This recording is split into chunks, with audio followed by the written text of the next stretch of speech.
আরো জোরে বলেন আল্লাহু আকবার। আল্লাহু আকবারের স্লোগান দিতে হবে, এটা আল্লাহ তাআলা পবিত্র কোরআনুল কারীমের ভিতরে নিজেই বলে দিয়েছেন। কোরআন খুলেন 29 নম্বর পারা 17 নম্বর পৃষ্ঠার 3 নম্বর লাইন, সূরাতুল মুদ্দাসসিরের 2-3 নম্বর আয়াতে আল্লাহ তাআলা বলেন, কুম ফাআনদির ওয়া রাব্বাকা ফাকাব্বির, stand in awe and announce the bounty of your Lord, দাঁড়াও ভীতি প্রদর্শন করো এবং তোমার রবের বরত্বের ঘোষণা দাও। কথাটি কার? আরো জোরে বলেন কথাটি কার? আমরা 90% মুসলমানের দেশে আল্লাহু আকবারের স্লোগান দিতে ভয় পাই।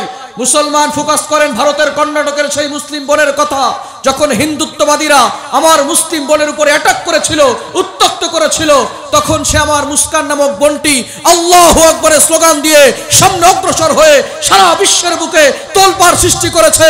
মুসলমান আপনারা যদি আল্লাহু আকবারের স্লোগান দিয়ে সামনে অগ্রসর হতে পারেন, দুনিয়ার কোনো অপশক্তি ইসলামের বিজয়কে ঠেকিয়ে রাখতে পারবে না। ঠিক কিনা বলেন? এজন্য আল্লাহু আকবারের স্লোগান দিতে পারবো তো ইনশাআল্লাহ? আওয়াজ দিয়ে বলেন আল্লাহু আকবার। এবার আওয়াজ দিয়ে বলেন আমরা প্রশংসা করেছি কার? সব সময় প্রশংসা হবে কার? খাওয়ার সময়, ঘুমানোর সময়, সকালবেলা, দুপুরবেলা। আসসালামু আলাইকুম ওয়া রাহমাতুল্লাহি ওয়া বারাকাতুহু।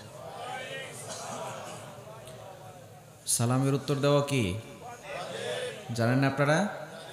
কোনো ব্যক্তি যদি সালাম দেয় আর অপর ব্যক্তি যদি সালামের উত্তর না দেয়, তাহলে মনে হয় উভয়ের ভিতরে গন্ডগোল আছে। ঠিক কিনা? আমার আর আপনাদের ভিতরে কোনো গন্ডগোল আছে? একটু জোরে সোরে সালামের উত্তর দেওয়া যাবে না ইনশাআল্লাহ? আসসালামু আলাইকুম ওয়া রাহমাতুল্লাহি ওয়া বারাকাতুহু। মাশাআল্লাহ। ইন্নাল হামদালিল্লাহ আলহামদুলিল্লাহি নাহমাদুহু ওয়া নাস্তাঈনুহু ওয়া নাস্তাগফিরুহু ওয়া নু'মিনু বিহি ওয়া নাতাওয়াক্কালু আলাইহি ওয়া নাউযু বিল্লাহি মিন শুরুরি আনফুসিনা ওয়া মিন সাইয়্যাতি আ'মালিনা। من يهده الله فهو المهتد ومن يضلل فلن تجد له وليا مرشدا ونشهد أن لا إله إلا الله وحده لا شريك له ونشهد أن محمدًا عبد الله ورسوله. أما بعد فقد قال الله تعالى في كلامه المجيد وفي فرقانه الحميد। সকলে আওয়াজ দিয়ে পড়ি আউযু বিল্লাহি মিনাশ শাইতানির রাজীম। বিসমিল্লাহির রাহমানির রাহিম। والسابقون الأولون من المهاجرين والأنصار والذين اتبعوهم بإحسان رضي الله عنهم ورضوا عنه وأعد لهم جنات تجري تحتها الأنهار خالدين فيها أبدا ذلك الفوز العظيم. وقال رسول الله صلى الله عليه وسلم الدنيا سجن المؤمن وجنة الكافر أو كما قال عليه الصلاة والسلام. সকলে দুরূদ ইব্রাহিম পড়ি। اللهم صل على محمد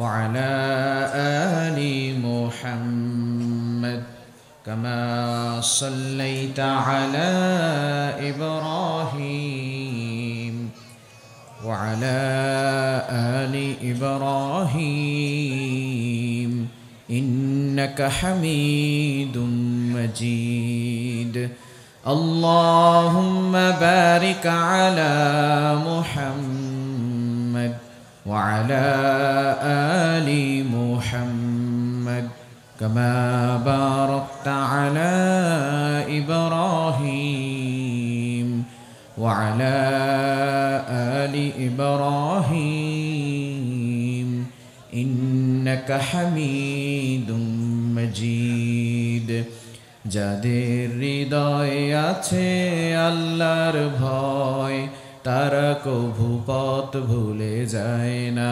আল্লাহর প্রেম ছাড়া এই দুনিয়ায় কারো কাছে কোনো কিছু চায় না রাতের আধারে যারা সেজদাতে রয় দু চোখের অশ্রুতে নদী যেন বয় ছলনার হাত ছানি যতই আসুক পিছনে ফিরেও সে তাকায় না যাদের হৃদয়ে আছে আল্লাহর ভয় তারা কভু পথ ভুলে যায় না আল্লাহর প্রেম ছাড়া এই দুনিয়ায় কারো কাছে কোনো কিছু চায় না সকলে পড়ি আলহামদুলিল্লাহ ربنا لك الحمد حمدا كثيرا طيبا مباركا فيه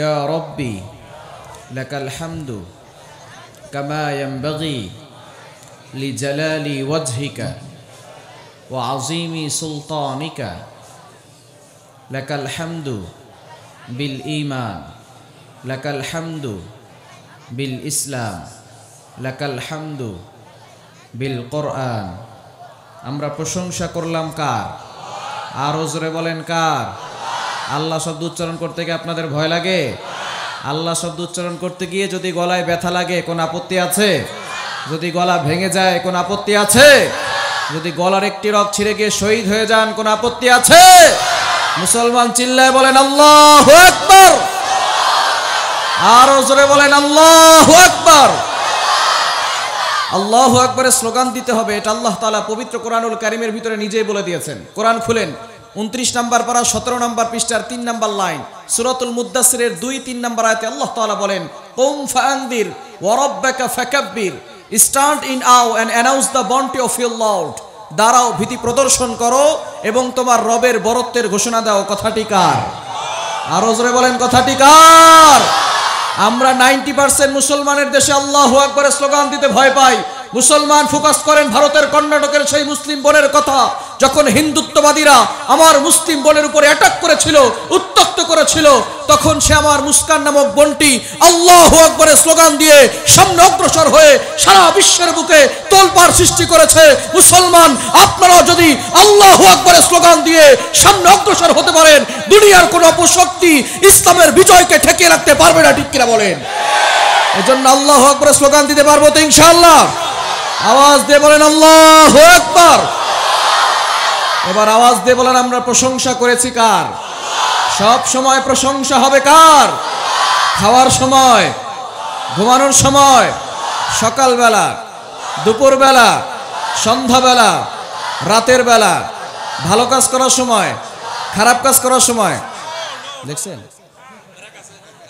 খারাপ কাজ করা যাবে গুনাহের কাজ করা যাবে অন্যের মাল অন্যায়ভাবে আত্মসাৎ করা যাবে চুরি করা যাবে ডাকাতি করা যাবে ছিনতাই করা যাবে সকল গুনাহ থেকে দূরে সরে আসার দরকার আছে না নাই বর্তমানে আমাদের সমাজে অশ্লীলতা ব্যাপকভাবে ছড়িয়ে পড়েছে ঠিক কি না আর আমাদের গুনাহের কারণেই আল্লাহ তাআলা আমাদের উপর আযাব গজব চাপিয়ে দিচ্ছেন এটা মনে হয় আমি বানিয়ে বানিয়ে বললাম না নো আল্লাহ নিজেই বলে দিয়েছেন 21 নম্বর পারা 7 নম্বর পৃষ্ঠার 14 নম্বর লাইন সূরাতুর রুমের 41 41 নম্বর আয়াতে আল্লাহ তাআলা বলেন যাহারাল ফাসাদু ফিল বাররি ওয়াল বাহরি বিমা কাসাবাত আইদিন নাস all the danger coming from the ground in the water is our hand জলে স্থলে যেই দুর্যোগ মহামারী বিপর্যয় ধেয়ে আসছে এগুলো সব হলো আমাদের হাতের কামাই ঠিক কি না এজন্য গুনাহ থেকে দূরে সরে আসার দরকার আছে না নাই? এখন গুনাহ ছাড়তে হলে ইসলামের ছায়াতলে আসার দরকার আছে না নাই? আরো জোরে বলেন আছে না নাই? বাঁচতে হলে ইসলাম নিয়ে বাঁচতে হবে, মরতে হলেও ইসলাম নিয়ে মরতে হবে, ঠিক কি না? বাঁচতে হলে কি নিয়ে বাঁচতে হবে? অনেকে বলবেন হুজুর বাঁচতে হলে যে ইসলাম নিয়ে বাঁচতে হবে, দলিল কোথায় পাইছেন? আল্লাহ নিজে বলে দিয়েছেন 3 নম্বর পারার 11 নম্বর পৃষ্ঠার 5 নম্বর লাইন সূরা আল ইমরানের 19 নম্বর আয়াতে আল্লাহ তাআলা বলেন, ইন্না দীন ইনদাল্লাহিল ইসলাম, surely Islam is the only religion of Allah. আল্লাহ তাআলার কাছে একমাত্র মনোনীত ধর্মের নাম কি? ইসলাম। আর জোরে বলেন কি? সুতরাং বাঁচতে হলে কি নিয়ে বাঁচতে হবে? মরতে হলেও ইসলাম নিয়ে মরতে হবে। বলবেন হুজুর দলিল কোথায়? আল্লাহ নিজে বলে দিয়েছেন 4 নম্বর পারা 2 নম্বর পৃষ্ঠার 3 নম্বর লাইন সূরা আল ইমরানের 102 নম্বর আয়াতের শেষের অংশে আল্লাহ বলেন, ওয়ালা তামুতুন্না ইল্লা ওয়া আনতুম মুসলিমুন, do not go to the grave without becoming a Muslim. তোমরা মুসলমান না হয়ে কবরে যেও। সুতরাং মরতে হলেও কি নিয়ে মরতে হবে? আরো জোরে বলেন কি নিয়ে মরতে হবে? আমরা মরে যাব, আমাদের সন্তানরা বাংলার জমিনে ইসলাম নিয়ে বেঁচে থাকবে, ঠিক কিনা বলেন? এই বাংলার জমিন থেকে কখনো ইসলামকে নিশ্চিহ্ন করা যাবে? অনেকেই এসেছিল বাংলার জমিন থেকে ইসলামকে নিশ্চিহ্ন করতে, তারা কি বাংলার জমিন থেকে ইসলামকে নিশ্চিহ্ন করতে পেরেছে? কি বলেন, কি পেরেছে? যারাই বাংলার জমিন থেকে ইসলামকে নিশ্চিহ্ন করার ষড়যন্ত্র করেছে, তারাই বাংলার জমিন থেকে নিশ্চিহ্ন হয়ে গেছে, ঠিক কিনা বলেন? এ দেশে লতিফ সিদ্দিকী থেকে শুরু করে টাকলা মুরাদ পর্যন্ত যারাই ইসলামকে নিয়ে ষড়যন্ত্র করেছে, তারাই বাংলার জমিন থেকে নিশ্চিহ্ন হয়ে গেছে, ঠিক কিনা বলেন? বাংলাদেশের সব মানুষের নাম বদলাতে পারে, বইয়ের পাতায় স্বাধীনতা সংগ্রাম বদলাতে পারে, বঙ্গোপসাগরের সব পানি যেতে পারে শুকিয়েও, গোটা রাজধানী গিলে নিতে পারে বুড়ি গঙ্গার ঢেউ, সুন্দরবন কেটে হতে পারে ইটের ভাটার লাকড়ি, শিল্পপতিরা দেউলিয়া হয়ে খুঁজতে পারেন চাকরি, চোরগুন্ডারা পেয়ে যেতে পারে মন্ত্রীর মর্যাদা, আইনের হাতে কালো টাকা সব হয়ে যেতে পারে সাদা। অনেকেই বলে এই দেশ নাকি হুজুগ জাতির দেশ, দফায় দফায় বদলায় এর রংঢং পরিবেশ, তাই বলে ইসলাম তো এদেশে হুজুগে হবে না শেষ, হুজুগে হবে না শেষ। ইসলাম এ মাটির পরতে পরতে জনপদে ঘরে ঘরে, ইসলাম এ জাতির 90% মানুষের অন্তরে, ইসলাম নিয়ে কেউ ছিনিমিনি খেলে এমন শক্তি নেই। আর কিছু থাক না থাক এদেশে ইসলাম থাকবেই, ঠিক কি না? সবকিছু বদলে যাক এদেশে ইসলাম থাকবেই, ইসলাম ছিল ইসলাম আছে ইসলাম থাকবেই, ঠিক কি না? মনে রাখতে হবে, নমরুদ এসেছিল ধ্বংস হয়েছে, ফেরাউন এসেছিল ধ্বংস হয়েছে, আবু জাহেল এসেছিল ধ্বংস হয়েছে, উতবা এসেছিল ধ্বংস হয়েছে, শাইবা এসেছিল ধ্বংস হয়েছে। সুতরাং আবু জাহেলের নাতিপুতিরা আসবে, ধ্বংস হবে। ইসলাম সেদিনও ছিল, আজও আছে, কিয়ামত পর্যন্ত ইসলাম থাকবে, ঠিক কিনা বলেন? এর জন্য ইসলামের পক্ষে থাকতে রাজি আছি তো ইনশাআল্লাহ? সকলে রাজি আছি তো ইনশাআল্লাহ? হাতগুলো জাগিয়ে রাখতে কি আপনাদের কষ্ট হবে? আমরা জোরে সোরে আল্লাহু আকবার স্লোগান দিতে পারবো না ইনশাআল্লাহ? অনেকের আল্লাহু আকবারের স্লোগান ভালো লাগে না, আজকে আল্লাহু আকবারের স্লোগান দিয়ে তাদের কলিজার ভিতরে কম্পন সৃষ্টি করতে হবে, ঠিক কি না? নারায়ে তাকবীর, এই আওয়াজে কাজ হবে না, আরো জোরে নারায়ে তাকবীর, আল কোরআনের আলো। এখন আর ঘরে ঘরে জ্বালালে হবে না, সংসদে কোরআন আইন চালু করতে হবে, ঠিক কিনা বলেন? বাতিলদের দিন শেষ, কোরআন হাদিসের বাংলাদেশ, ঠিক কিনা বলেন? আল কোরআনের আলো সারা বিশ্বে জালো, কোরআন আছে যেখানে, কোরআন হাদিস নাই যেখানে, ভণ্ড বাবা যেখানে, সুদ ঘুষ যে দলে, মাদক দ্রব্য যে দলে, কোরআনের আইন যেখানে, নারায়ে তাকবীর। আল্লাহ তাআলা সকলকে কবুল করেন, সকলে বলেন আমিন, আরো জোরে বলেন আমিন। একটু সামনে এগিয়ে বসেন, অনেকে দাঁড়িয়ে আছেন তাদেরকে একটু বসার সুযোগ করে দেন, একটু সামনে এগিয়ে বসেন, একটু জিকির করি লা ইলাহা, একটু একটু পিছনে বসার সুযোগ করে দেই লা ইলাহা, জিকির করতে করতে সামনে চলে আসেন লা ইলাহা সুবহানাল্লাহ আলহামদুলিল্লাহ লা ইলাহা ইল্লাল্লাহ সুবহানাল্লাহ আলহামদুলিল্লাহ লা ইলাহা ইল্লাল্লাহ সুবহানাল্লাহ আলহামদুলিল্লাহ লা ইলাহা ইল্লাল্লাহ সুবহানাল্লাহ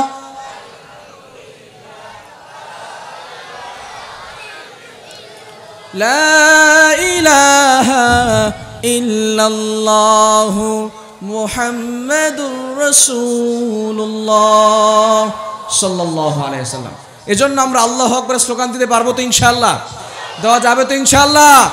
আমাদের বাংলাদেশের ভিতরে এখন সবচেয়ে বড় ফিতনাবাজ এবং জঙ্গি সংগঠনের নাম হচ্ছে ইসকন, ঠিক কি না?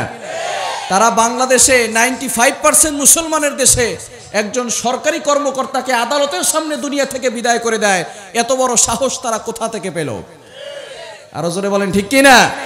তারা বাংলাদেশে একজন সরকারি কর্মকর্তাকে দুনিয়া থেকে বিদায় করে দিয়েছে।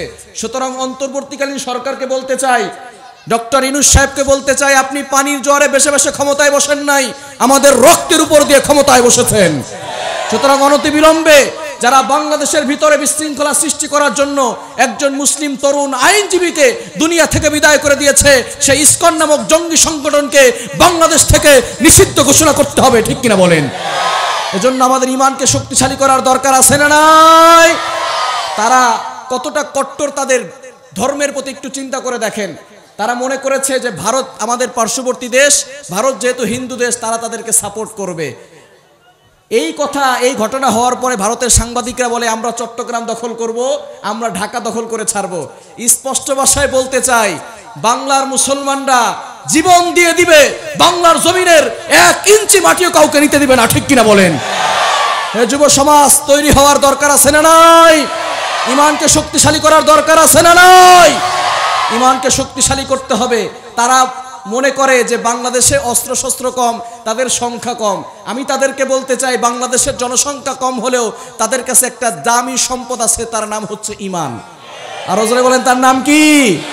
এই ঈমান নিয়ে যদি সামনে অগ্রসর হয়, ভারত নয় আমেরিকার পার্লামেন্টে কালিমার পতাকা উড়বে, ঠিক কিনা বলেন? এজন্য ঈমান নামক এই দামি সম্পদটাকে হেফাজত করার দরকার আছে না নাই? এই ঈমানকে শক্তিশালী করার দরকার আছে না নাই? তারা আমাদের বাংলাদেশ দখল করবে আর মুসলমানরা মনে হয় চুপচাপ করে বসে থাকবে। তারা দিল্লিতে বলে যে বাংলাদেশের কোনো মানুষকে ভারতে ঢুকতে দেওয়া হবে না। ভারতের মানুষ যখন যাওয়া বন্ধ করে দিছে, তখন তাদের যত ব্যবসায়ী ভাইরা আছে সব কেমন যেন এমনভাবে হুমড়ি খেয়ে পড়ছে, রাস্তায় বসে গেছে, ঠিক কিনা বলেন? দিল্লির লালকেল্লা এগুলো সব কিন্তু মুসলমানরা তৈরি করেছে। মুসলমানরা 700 বছর ধরে ভারত শাসন করেছিল। কত বছর? তারা বলে মুসলমানরা নাকি মন্দির ভেঙে মসজিদ নির্মাণ করে। মুসলমানরা কখনো কোনো ধর্মের মানুষের উপরে, ভিন্ন ধর্মের মানুষের উপরে বেইনসাফি করে না। বাংলাদেশে যে সমস্ত সংখ্যালঘু হিন্দু ভাইরা আছে, তারা জামাইরা ধরে আছে, ঠিক কিনা? সুতরাং সরকারিভাবে তাদের কাছে বলতে হবে, বাংলাদেশের সংখ্যালঘুদের উপর আক্রমণ করা হয় না, ভারতের সংখ্যালঘু মুসলমানদের উপর নির্যাতন করা হয়, ঠিক কিনা বলেন? ভারতের এই দিল্লির লালকেল্লা মুসলমানরা তৈরি করেছে। মুঘল সম্রাট 700 বছর ধরে শাসন করেছে। মুসলমানরা যদি মন্দির ভেঙে মসজিদ নির্মাণ করত, 700 বছর পরে হিন্দুস্তানে একটাও মন্দির খুঁজে পাওয়া যেত না, ঠিক কিনা? সুতরাং মুসলমানরা মন্দির ভেঙে কখনো মসজিদ নির্মাণ করে? দিল্লির লালকেল্লা মুসলমানরা তৈরি করেছে, দিল্লির কুতুব মিনার মুসলমানরা তৈরি করেছে, দিল্লির বিশ্বরোড মুসলমানরা তৈরি করেছে। ভারতের ভিতরে যে সমস্ত প্রাসাদগুলো আছে, তাজমহল আছে, এগুলো সব মুসলমানরা তৈরি করেছে। মুসলমানদের অর্থের টাকা দিয়ে দিল্লির লালকেল্লা, কুতুব মিনার এগুলো তারা টিকিট বিক্রি করে খায় আর মুসলমানদের উপর নির্যাতন করে, ঠিক কিনা বলেন? এজন্য মুসলমান ঈমানকে শক্তিশালী করতে হবে। হে যুব সমাজ, গাজওয়ায়ে হিন্দের দামামা বেজে গেছে। নবীজি সাল্লাল্লাহু আলাইহি ওয়াসাল্লামের ভবিষ্যৎবাণী সত্য। গাজওয়ায়ে হিন্দের জন্য ডাক আসতে পারে, আর ঘুমিয়ে থাকলে চলবে না, ঈমানকে শক্তিশালী করতে হবে। যদি গাজওয়ায়ে হিন্দের জন্য ডাক আসে, আমি কাউসার আহমদ জিহাদি ফার্স্ট টাইম শহীদ হব। আপনারা যারা ত্যাগ দিতে রাজি আছেন, আল্লাহর জন্য দুহাত তুলে দেখান।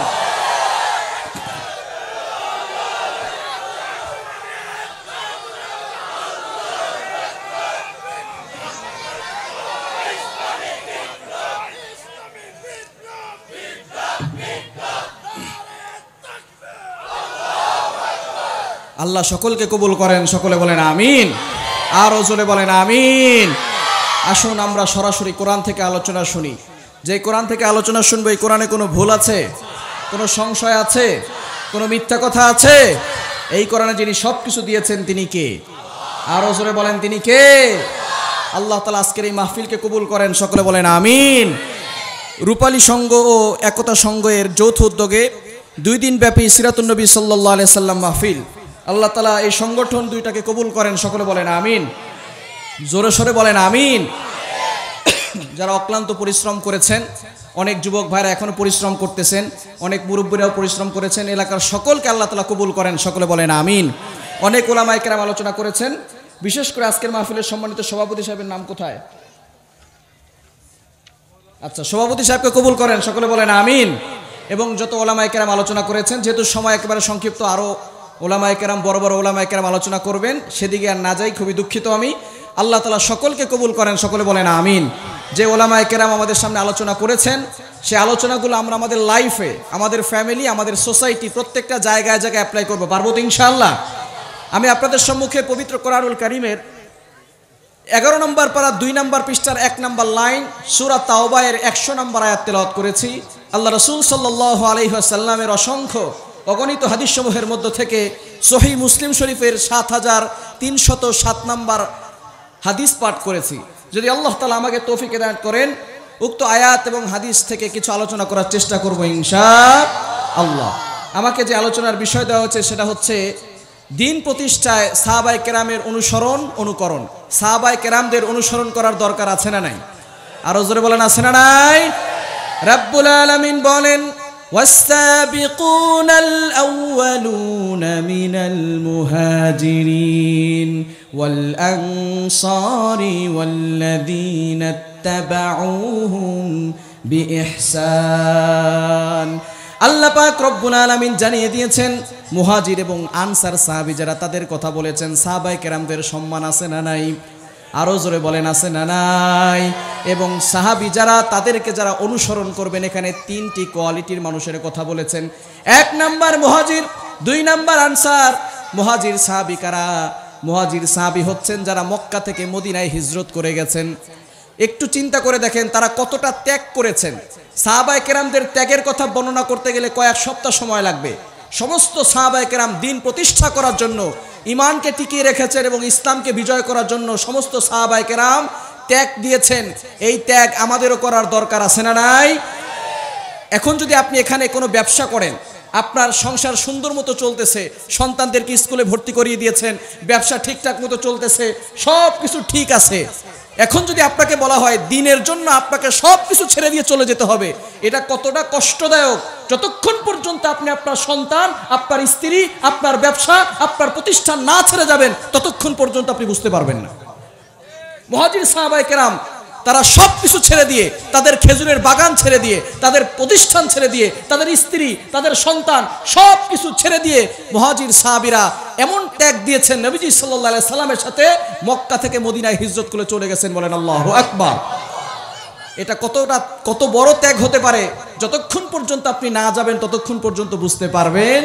আবার আনসার সাহাবী যারা, তারাও কিভাবে ত্যাগ করেছেন, তারা কতটা কষ্ট করেছেন। মুহাজির ভাইরা যখন গিয়েছেন, সাথে সাথে যদি কোনো সাহাবীর 2টা বউ থাকে, তাহলে একটা বউকে তালাক দিয়ে আরেক মুহাজির ভাইয়ের সাথে বিয়ের ব্যবস্থা করে দিয়েছেন। সম্পদ যতটুকু আছে অর্ধেক ভাগ করে নিজে অর্ধেক নিয়েছেন, বাকি অর্ধেক মুহাজির ভাইকে দিয়েছেন। এভাবে তারাও সহযোগিতা করেছেন। সুতরাং এই মুহাজির আনসার যেই সমস্ত সাহাবায়ে কেরাম আছেন, আল্লাহ পাক রব্বুল আলামিন তাদের কথা কোরআনে বলে দিয়েছেন এবং বলেছেন যারা তাদেরকে অনুসরণ করবে, রাদিয়াল্লাহু আনহুম ওয়া রাদওয়ান, তারা আল্লাহর প্রতি খুশি, আল্লাহও তাদের প্রতি খুশি। বলেন সুবহানাল্লাহ। ওয়া আ'আদ্দা লাহুম জান্নাতিন তাজরি তাহতাহাল আনহার খালিদিনা ফিহা আবাদা। এবং আল্লাহ পাক রব্বুল আলামিন ওয়াদা করেছেন তাদের জন্য আল্লাহ তাআলা জান্নাতের ব্যবস্থা করবে। বলেন সুবহানাল্লাহ। একটু জোরে সোরে বলেন না সুবহানাল্লাহ। মুসলমান সুবহানাল্লাহ বলতেই চায় না। এই সুবহানাল্লাহর এত দাম, কোন ব্যক্তি যদি একবার সুবহানাল্লাহ পাঠ করে, আল্লাহ পাক রব্বুল আলামিন তার জন্য জান্নাতে একটা গাছ লাগায় দেন। এত বড় গাছ, আরবের দ্রুতগামী ঘোড়া 500 বছর পর্যন্ত দৌড়াইলেও ওই গাছের ছায়া শেষ করতে পারবে না। জোরে সোরে বলেন না সুবহানাল্লাহ। সুলাইমান আলাইহিস সালামের নাম শুনেছেন? সুবহানাল্লাহ আপনাদের মুখ দিয়ে বেরই হচ্ছে না, কষ্ট হয়ে গেছে? কষ্ট হচ্ছে? সুলাইমান আলাইহিস সালামের নাম শুনেছেন? সুলাইমান আলাইহিস সালাম আল্লাহ পাক রব্বুল আলামিনের কাছে একবার দোয়া করেছেন, আল্লাহ আমাকে এমন একটা রাজত্ব দাও যেটা শুধু আমাকে দিবা, আর কাউকে দিবা। আল্লাহ বললেন, সুলাইমান দরখাস্ত মঞ্জুর, তবে তোমাকে শুধু মানুষের উপরে নয়, তামাম সৃষ্টি জগতের সকল সৃষ্টির উপরে তোমাকে রাজত্ব দিয়ে দিলাম। জোরে সোরে বলেন না সুবহানাল্লাহ। জিন, পরি, দেওদানব, পশু পাখি, পিঁপড়া সহ সব সুলাইমান আলাইহিস সালামের অধীনে। সুলাইমান আলাইহিস সালামের অধীনে ছিল। ওয়াসাখখারনা আলাহুর রিহ, কোরআন বলছে বাতাসও সুলাইমান আলাইহিস সালামের অধীনে ছিল। বলেন সুবহানাল্লাহ। সুলাইমান আলাইহিস সালাম যদি কখনো কোথাও যাওয়ার জন্য ইচ্ছা করতেন, আমি আজকে আপনাদের এখানে এসেছি এয়ারপোর্টে, চট্টগ্রামে, ঢাকা থেকে বিমানে এসেছি। এই বিমান বলেন, রকেট বলেন, আর হেলিকপ্টার বলেন, উড়ন্ত যেই জিনিসগুলো সর্বপ্রথম আল্লাহ পাক রব্বুল আলামিন সুলাইমান আলাইহিস সালামকে দিয়েছিলেন। সুলাইমান আলাইহিস সালাম যদি কখনো কোথাও যাওয়ার জন্য ইচ্ছা করতেন, তাহলে তার এই সিংহাসন, মন্ত্রী পরিষদ, শান শৌকত সব কিছু এক জায়গা থেকে অন্য জায়গায় বিমানের মতো উড়ে যেত। বলেন সুবহানাল্লাহ। একবার তার এই সিংহাসন, মন্ত্রী পরিষদ, শান শৌকত সব কিছু এক জায়গা থেকে অন্য জায়গায় বিমানের মতো উড়ে যাচ্ছে। এমন সময় নিচ থেকে এক ব্যক্তি, কৃষক ব্যক্তি, এই সিংহাসন দেখে, শান শৌকত দেখে মাথায় হাত দিয়ে বলতেছে সুবহানাল্লাহ। কি বলছে একটু আওয়াজ দিয়ে বলেন না। বাতাস এই সুবহানাল্লাহর আওয়াজটা সুলাইমান আলাইহিস সালামের কান পর্যন্ত পৌঁছায় দিছে। সুলাইমান আলাইহিস সালাম বলে, সিংহাসন এখানেই ল্যান্ড করো। যখন সিংহাসন নিচে নামানো হয়েছে, যে ব্যক্তি সুবহানাল্লাহ বলছে কলিজায় পানি আছে, থরথর করে কাঁপা শুরু করেছে। সুলাইমান আলাইহিস সালাম ডাক দিয়েছেন, ইয়া হাদা তাল, হে ম্যান কাম হিয়ার, এদিকে আসো।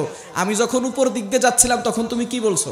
বলে, হুজুর আমাকে ক্ষমা করেন, আমি কিছু বলি নাই।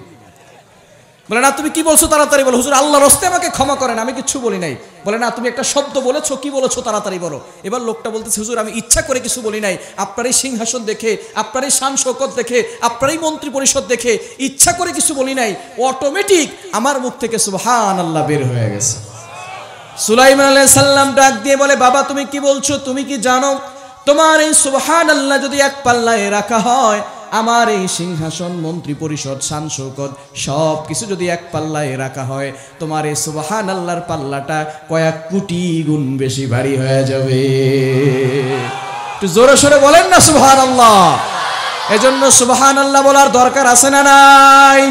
আল্লাহ বলছেন, ওয়াস-সাবিকুনাল আউয়ালুনা মিনাল মুহাজিরিন ওয়াল আনসার ওয়াল্লাযীনা ইত্তাবাউহুম বিইহসান রাদিয়াল্লাহু আনহুম ওয়া রাদু আন।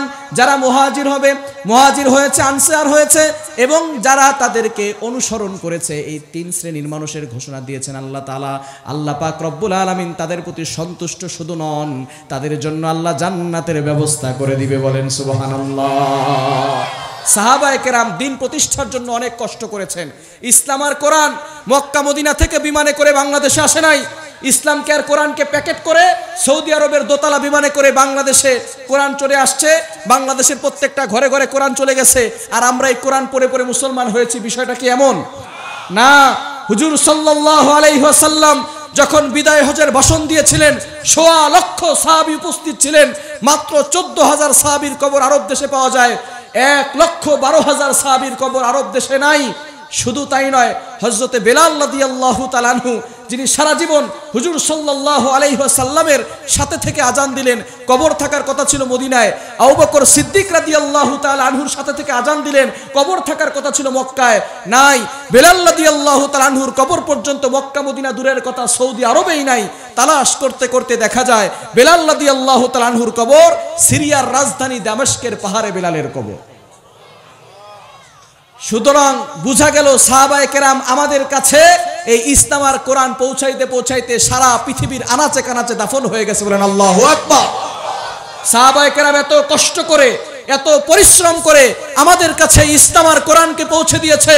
আমার মুসলমান বন্ধুগণ, আপনাদের কাছে দরখাস্ত রইল, আজকের থেকে এই ইসলামের বিরুদ্ধে, কোরআনের বিরুদ্ধে কোন ষড়যন্ত্রকারী যদি আসে, বাতিল ফেরকা আসে, তাহলে আমরা নিজেদের জীবনকে বিলীন করে দিয়ে হলেও তাদের সাথে লড়াই করব। ঠিক কিনা বলেন? এজন্য ঈমানকে শক্তিশালী করার দরকার আছে না নাই? করতে পারবো তো ইনশাআল্লাহ। আল্লাহ পাক রব্বুল আলামিন নবীজি সাল্লাল্লাহু আলাইহি ওয়াসাল্লামকে এই সত্য দিন দিয়ে পাঠিয়েছেন, হেদায়েত দিয়ে পাঠিয়েছেন। এই দিন প্রতিষ্ঠা করার দরকার আছে না নাই? আল্লাহ পাক রব্বুল আলামিন নিজেই বলে দিয়েছেন। পবিত্র কোরআনুল কারীম খুলেন, ২৮ নম্বর পারার ১১ নম্বর পৃষ্ঠার ৯-১০ নম্বর লাইন, সূরা সফফের ৯ নম্বর আয়াতে আল্লাহ বলছেন, হুয়াল্লাযী আরসালা রাসূলাহু বিল হুদা ওয়া দীনিল হক লিইয়ুযহিরাহু আলাদ দীনি কুল্লি। আল্লাহ পাক রব্বুল আলামিন নবীজি সাল্লাল্লাহু আলাইহি সাল্লামকে প্রেরণ করেছেন হেদায়েত এবং এই সত্য দিন দিয়ে। সুতরাং সকল কাফেররা মিলেও কিন্তু এই দিনটাকে পৃথিবী থেকে বিদায় করতে পারবে, কিন্তু আমরা যারা মুসলমান আছি আমাদের ঈমানকে শক্তিশালী করার দরকার আছে না নাই? আরো জোরে বলেন আছে না নাই? সুতরাং সাহাবায়ে কেরামকে অনুসরণ করতে হবে, এটা আমরা পেয়েছি সূরা তাওবার 100 নম্বর আয়াতে। এবং সাহাবায়ে কেরামদের কিছু বৈশিষ্ট্য আল্লাহ তাআলা কোরআনে বলে দিয়েছেন, এটা আমরা পাবো 26 নম্বর পারা 14 নম্বর পৃষ্ঠার 1, 2, 3, 4, 5, 6 নম্বর লাইনগুলোতে সূরা ফাতহের 29 নম্বর আয়াতে। এখানে সাহাবায়ে কেরামদের 5টি বৈশিষ্ট্য আছে। কয়টি? আরো জোরে বলেন কয়টি? আল্লাহ পাক রব্বুল আলামিন শেষে বর্ণনা করে দিয়েছেন সূরা ফাতহের 29 নম্বর আয়াতের শেষের অংশে আল্লাহ পাক রব্বুল আলামিন জানিয়ে দিয়েছেন, আ'আদ্দাল্লাহু লাহুম মাগফিরাতাও ওয়া আজরান আযীমা। যারা এটা পরিপূর্ণভাবে আমল করবে আল্লাহ পাক রব্বুল আলামিন তাদেরকে মহা পুরস্কার জান্নাতের ব্যবস্থা করে দিবে। বলেন সুবহানাল্লাহ। ওই জান্নাতে যাওয়ার দরকার আছে না নাই? আরো জোরে বলেন আছে না নাই? যদি জান্নাতে আমরা যেতে চাই কিন্তু জান্নাতে যাওয়ার কাজ না করি তাহলে কি জান্নাতে যেতে পারবো? কি বলেন, জান্নাতে যাওয়া যাবে? জান্নাতে যেতে হলে জান্নাতে যাওয়ার কাজ করার দরকার আছে না নাই? জান্নাতে যেতে হলে ওই সাহাবায়ে কেরামকে অনুসরণ করতে হবে। সাহাবায়ে কেরামকে অনুসরণ যদি না করি দুনিয়াতেও শান্তি হবে না, আখিরাতেও শান্তি হবে। ওই জান্নাতে যাওয়ার দরকার আছে না নাই? জান্নাতে যাওয়ার জন্য আপনাদের আগ্রহ বাড়বে। জান্নাতে একটা মাঠ আছে, মাঠের বর্ণনা শুনলে সেটা কি শুনবেন? শুনবেন? জান্নাতে একটা মাঠ আছে, মাঠের নাম হচ্ছে মাজিদ। মাঠের নাম কি? একটু জোরে সোরে বলেন, মাঠের নাম কি? মাজিদ। আল্লাহ নিজে বলে দিয়েছেন 26 নম্বর পারার 19 নম্বর পৃষ্ঠার 1 নম্বর লাইন সূরা কফের 35 35 নম্বর আয়াতে আল্লাহ বলছেন, লাহুম মা ইয়াশাউনা ফিহা ওয়া লাদাইনা মাজিদ। জান্নাতে একটা মাঠ আছে, মাঠের নাম কি? আর জোরে বলেন, মাঠের নাম কি? ওই মাজিদ নামক মাঠটা কত বড় এটা জানার জন্য জানতে হবে জিবরাইল আলাইহিস সালামের শক্তি কত বেশি, জানার দরকার আছে না নাই? আর জোরে বলেন। একবার নবীজি সাল্লাল্লাহু আলাইহি ওয়াসাল্লাম জিবরাইল আলাইহিস সালামকে বললেন, ভাই জিবরাইল আমি আপনাকে দেখতে চাই। জিবরাইল আলাইহিস সালাম বললেন, ইয়া রাসূলুল্লাহ, ইয়া হাবিবাল্লাহ, আপনি আমাকে দেখলে তো ভয় পাবেন। নবীজি সাল্লাল্লাহু আলাইহি সাল্লাম বললেন, না না ভয় পাবো না, দেখা দেন। এবার নবীজি সাল্লাল্লাহু আলাইহি ওয়াসাল্লামের কাছ থেকে জিবরাইল আলাইহিস সালাম অদৃশ্য হয়ে গেলেন। নবীজি সাল্লাল্লাহু আলাইহি সাল্লাম দেখতে পারলেন আসমান থেকে একটা কালো পর্দা নামতে নামতে জমিন পর্যন্ত লেগে গিয়েছে। ডান পাশ বাম পাশ পুরা পৃথিবী ভরাট হয়ে গেছে, পুরা পৃথিবী অন্ধকার হয়ে গেছে। হঠাৎ করে আবার কালো পর্দাটা উঠতে উঠতে আসমান পর্যন্ত উঠে গেছে। জিবরাইল আলাইহিস সালাম অদৃশ্যভাবে হাজির হয়ে বললেন, ইয়া রাসূলুল্লাহ, ইয়া হাবিবাল্লাহ, কি দেখলেন? নবীজি সাল্লাল্লাহু আলাইহি ওয়াসাল্লাম বললেন, আমি দেখলাম আসমান থেকে একটা কালো পর্দা নামতে নামতে জমিন পর্যন্ত লেগে গিয়েছে। ডান পাশ বাম পাশ পুরা পৃথিবী ভরাট হয়ে গেছে, দুনিয়া অন্ধকার হয়ে গেছে।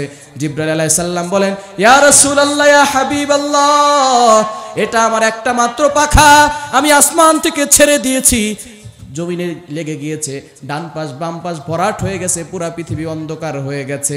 এটা ছিল আমার একটা মাত্র পাখা। এরকম পাখা আল্লাহ আমাকে একটা দুইটা নয়, 100 200 নয়, 600 পাখা দিয়েছে। বলেন সুবহানাল্লাহ। কয়শো পাখা? আরো জোরে বলেন, কয়শো? একটা পাখাই যদি হয় এত বড়, 600 পাখা হবে কত বড়? ওই 600 পাখা যেই দেহের ভিতর আল্লাহ ফিট করেছে, ওই দেহটা কত বড়? এত বড় দেহ যে আল্লাহ বানাইছে, ওই আল্লাহ কত বড়? বলেন আল্লাহু আকবার। এবার আসেন, জিবরাইল আলাইহিস সালাম কোথায় থাকেন? তিনি থাকেন সিদরাতুল মুনতাহা। কোথায়? একটু নামটা বলেন, কোথায় থাকেন? সিদরাতুল মুনতাহা। এটা আবার কোথায়? এটা হলো 7 আসমানের পরে সিদরাতুল মুনতাহা। এখন একটু বিজ্ঞান আলোচনা করলে বুঝতে পারবেন যে সিদরাতুল মুনতাহাটা কত উপরে হতে পারে। বিজ্ঞান বলছে এই পৃথিবীটা হচ্ছে 20 কোটি বর্গমাইলের পৃথিবী। কত কোটি? আরো জোরে বলেন, কত কোটি? এই 20 কোটি বর্গমাইলের ভিতরে 70% পানি, বাকি 30% মাটি। কত পার্সেন্ট পানি আর কত পার্সেন্ট মাটি? 30% মাটি। এই আমাদের একটা গ্রহ, পৃথিবীটা হচ্ছে একটা গ্রহ, এর পাশে অনেকগুলো গ্রহ আছে, উপগ্রহ আছে। আমাদের পার্শ্ববর্তী গ্রহের নাম হচ্ছে মঙ্গল গ্রহ। নাম শুনেছেন?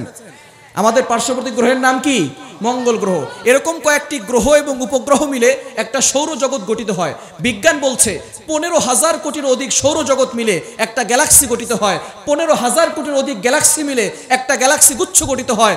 15,000 কোটির অধিক গ্যালাক্সি গুচ্ছ মিলে একটা মহা গ্যালাক্সি গঠিত হয়। বিজ্ঞান সেই মহা গ্যালাক্সি পর্যন্ত চলে গেছে, আজ পর্যন্ত আসমানের কোনো কুল কিনারা খুঁজে পায় নাই। বলেন সুবহানাল্লাহ। জোরে সোরে বলেন না সুবহানাল্লাহ। সুতরাং আমরা বলি আকাশ, নাসার বিজ্ঞানী যারা আকাশ নিয়ে গবেষণা করে তারা আকাশ বলে না, তারা বলে বিগ স্পেস, এটা হলো মহাশূন্য। সুতরাং আসমান আমরা যেটাকে আকাশ বলি সেটাকে আকাশ, এগুলো হচ্ছে সব মেঘ, এগুলো হচ্ছে বিশাল বড় স্পেস। বিজ্ঞান বলছে আমরা সূর্যটা দেখি ছোট্ট একটা থালার মতো, বিজ্ঞান বলছে এই সূর্যটা পৃথিবী থেকে 13 লক্ষ গুণ বড়। বলেন সুবহানাল্লাহ, জোরে সোরে বলেন না সুবহানাল্লাহ। আবার আমরা রাতের বেলা তারকা দেখি, ছোট্ট ছোট্ট তারকা, বিজ্ঞান বলছে এক একটা তারকা এত বড় আছে, সূর্যের থেকেও বড় বড় তারকা আছে। ব্যাটেল জিউস নামে একটা তারকা আছে, যেই তারকাটা সূর্যের থেকেও 33 কোটি গুণ বড়। বলেন সুবহানাল্লাহ। এই চন্দ্র বলেন, সূর্য বলেন, তারকা বলেন, এই সব কিছু আল্লাহ প্রথম আসমানের নিচে সাজিয়ে রেখেছেন। বলেন সুবহানাল্লাহ। প্রথম আসমানটা দ্বিতীয় আসমানের থেকে কতটা ছোট?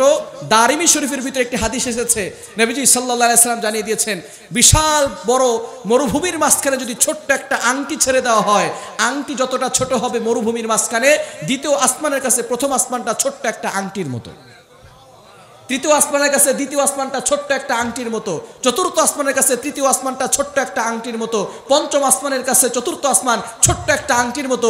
এভাবে করে আল্লাহ তাআলা একটা দুইটা নয়, 29 নম্বর পারার 1 নম্বর পৃষ্ঠার 5 নম্বর লাইন সূরা মুলকের 3 নম্বর আয়াতের প্রথম অংশে আল্লাহ বলেন, আল্লাযী খালাকা সাবআ সামাওয়াতিন তিবাকা, আমি আল্লাহ একটা দুইটা নয়, বিশাল বড় বড় করে 7টি আসমান তৈরি করেছি। বলেন সুবহানাল্লাহ। এই 7 আসমানের পরে হচ্ছে সিদরাতুল মুনতাহা, নাম কি? সেখানে থাকেন জিবরাইল আলাইহিস সালাম। এই জিবরাইল আলাইহিস সালামের কি পরিমাণ শক্তি, একটা ঘটনা শুনলে বুঝতে পারবেন। বলেন তো, কোরবানির সময় আসলে আমরা পশু জবাই করি কি করি না? ইমাম সাহেব, খতিব সাহেবরা পশু জবাই করেন কি করেন না? বলেন তো, যখন পশু জবাই করা হয় তখন আল্লাহু আকবার বলার দরকার আছে না নাই? আল্লাহু আকবার বলার কয় ঘন্টা পরে পশু জবাই করে? প্রশ্ন বুঝেন নাই? আল্লাহু আকবার বলার কয় ঘন্টা পরে পশু জবাই করে? সাথে সাথে করে, ঠিক কি না? ইব্রাহিম আলাইহিস সালাম তার সন্তান ইসমাইল আলাইহিস সালামকে জবাই করার জন্য প্রস্তুত হয়ে গেছেন, আল্লাহু আকবার বলা শেষ, জবাই করতে কয়দিন লাগবে? সাথে সাথে হয়ে যাবে, ঠিক কি না? আল্লাহু আকবার বলা শেষ, এমন সময় আল্লাহ পাক রব্বুল আলামিন জিবরাইল আলাইহিস সালামকে ডাক দিয়ে বলে, জিবরাইল, আমি কিন্তু আমার ইব্রাহিমকে পরীক্ষা করতে চাই, আমি কিন্তু আমার ইসমাইলকে জবাই করতে চাই না, তাড়াতাড়ি যাও, আগে জান্নাতে যাবা, জান্নাত থেকে দুম্বা নিয়ে 7 আসমান ভেদ করে ইব্রাহিমের ছুরির নিচে দুম্বা রেখে দাও। বলেন সুবহানাল্লাহ। জিবরাইল আলাইহিস সালাম বলেন, ইয়া রাসূলুল্লাহ, ইয়া হাবিবাল্লাহ, আমি কোথায় সিদরাতুল মুনতাহা আর কোথায় ইব্রাহিম আলাইহিস সালামের আল্লাহু আকবার বলা শেষ? এমন সময় আল্লাহ আমাকে আদেশ করছে, আগে জান্নাতে যেতে হবে, জান্নাত থেকে দুম্বা নিয়ে 7 আসমান ভেদ করে ইব্রাহিম আলাইহিস সালামের শরীর নিচে দুম্বা রাখতে হবে। এই আদেশ পাওয়ার সাথে সাথে আমার শরীরের প্রত্যেকটা পশম দাঁড়িয়ে গেছে, শরীর থেকে ঘাম বের হওয়া শুরু হয়ে গেছে, তারপরও আল্লাহর আদেশ আমাকে পালন করতেই হবে। আমি আমার 600 পাখা দিয়ে এমনভাবে টান দিলাম, প্রথমে জান্নাতে গেলাম, জান্নাত থেকে দুম্বা নিয়ে 7 আসমান ভেদ করে ইব্রাহিম আলাইহিস সালামের শরীর নিচে দুম্বা রেখে দিয়েছি, এখনো দেখি ছুরি উপর থেকে নিচে নামতেছে। জোরে সোরে বলেন না সুবহানাল্লাহ। কি বুঝলেন? জিবরাইল আলাইহিস সালামের শক্তি কম না বেশি? আরো জোরে বলেন, কম না বেশি? আরো 2টা কাজ করতে জিবরাইল আলাইহিস সালামের কষ্ট হয়েছিল, আজকে থাক, আরেকদিন বলবো ইনশাআল্লাহ।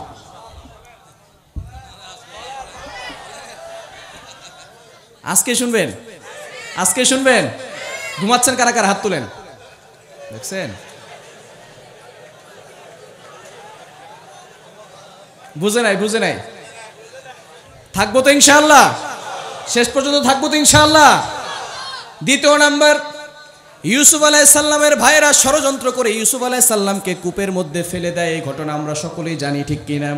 তবে অনেকের ভিতরে একটা প্রশ্ন জাগতে পারে, হুজুর, ইউসুফ আলাইহিস সালামের ভাইরা তারাও তো ইয়াকুব আলাইহিস সালামের সন্তান, নবীর ছেলে হয়ে, নবীর সন্তান হয়ে কেন ইউসুফ আলাইহিস সালামের ভাইরা ইউসুফ আলাইহিস সালামকে কূপের মধ্যে ফেলে দিল? প্রশ্ন আছে না নাই?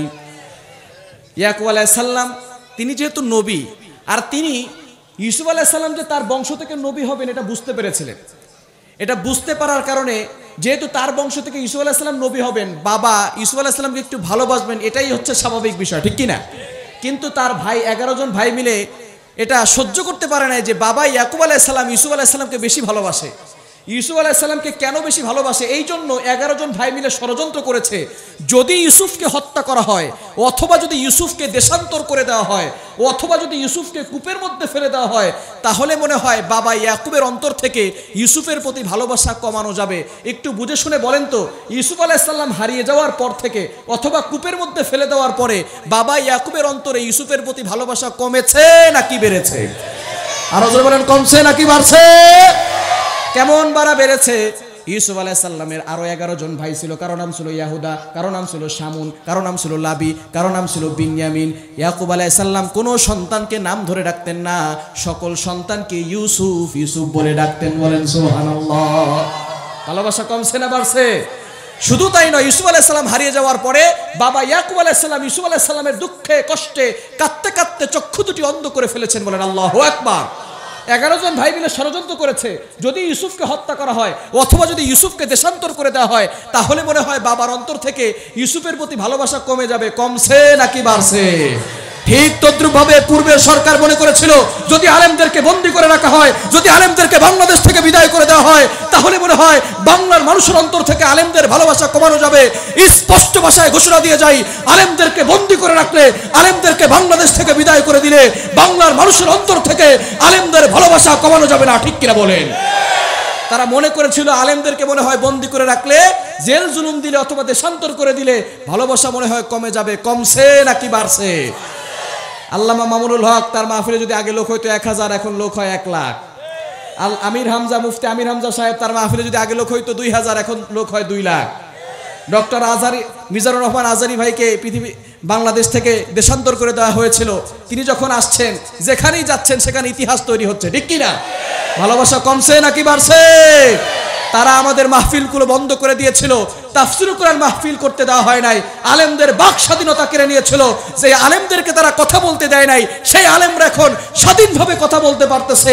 আর যারা বাধা দিয়েছিল, জুলুম করেছিল, পিছনের দরজা দিয়া হেলিকপ্টার দিয়া পালাতে বাধ্য হয়েছে। ঠিক কিনা বলেন? আমরা চেয়েছিলাম পদত্যাগ, আল্লাহ বলে না রে বান্দা, তোরা চাইতে জানিস না, আমি আল্লাহ করলাম দেশ ত্যাগ। শুধু পদত্যাগ করলে হবে না, এত জুলুম তোরা বান্দারা সহ্য করতে পারলেও আমি আল্লাহ সহ্য করতে পারি না, আমি আল্লাহ তাআলা করে দিলাম দেশ ত্যাগ। সুতরাং যুগে যুগে যারা এই জুলুম করেছে তাদের পরিণতি এমনই হয়েছে, ভবিষ্যতেও যারা জুলুম করবে, অন্যায় করবে, তাদের অবস্থাও ফেরাউন আর নমরুদের মতো হবে। ঠিক কিনা বলেন? আল্লাহর সুন্নাত হচ্ছে অন্যরকম। আল্লাহ তাআলা বড় বড় জিনিসকে ছোট ছোট জিনিস দ্বারা সাইজ করেন। বাচ্চা আবরাহ হস্তি বাহিনী নিয়ে আসছে কাবা শরীফ ধ্বংস করবে, আল্লাহ পাক রব্বুল আলামিন পাঠাইছেন ছোট ছোট আবাবিল পাখি। ঠিক কিনা? ছোট ছোট আবাবিল পাখি পাঠিয়েছেন, ঝাঁকে ঝাঁকে পাখি, এক একটা পাখির সাইজ একেবারে ছোট। তাদেরকে আল্লাহ পাক রব্বুল আলামিন মুখে আর 2 পায়ে 3টা পাথরকণা দিয়েছেন, এক একটা পাথরকণার সাইজ হচ্ছে মুসুরির ডালের মতো। ঠিক কিনা? দেখছেন না মুসুরির ডাল ছোট ছোট? এরকম পাথরকণা 3টা দিয়ে একটা পাখি পাঠিয়েছেন, এরকম ঝাঁকে ঝাঁকে পাখি পাঠিয়েছেন। একটা পাথর যেখানে পড়েছে, পাথরের কণা হাতির পিঠের উপরে পড়লে ছিদ্র হয়ে, নারী বুড়ি ছিদ্র হয়ে, পেট ছিদ্র হয়ে নিচ থেকে বের হয়ে গেছে। বলেন আল্লাহু আকবার। নমরুদ সবচেয়ে বড় সন্ত্রাস ছিল, আল্লাহ তাআলা সাইজ করছে ল্যাংড়া মশা দিয়া। কি মশা? আরো জোরে বলেন কি মশা? এরকম মশা আল্লাহর কাছে আছে না নাই? আল্লাহ বলেন সূরা ফাতহের 6 নম্বর আয়াতে, ওয়ালিল্লাহি জুনুদুস সামাওয়াতি ওয়াল আরদ, আল্লাহর বাহিনী আসমানেও আছে, জমিনেও আছে।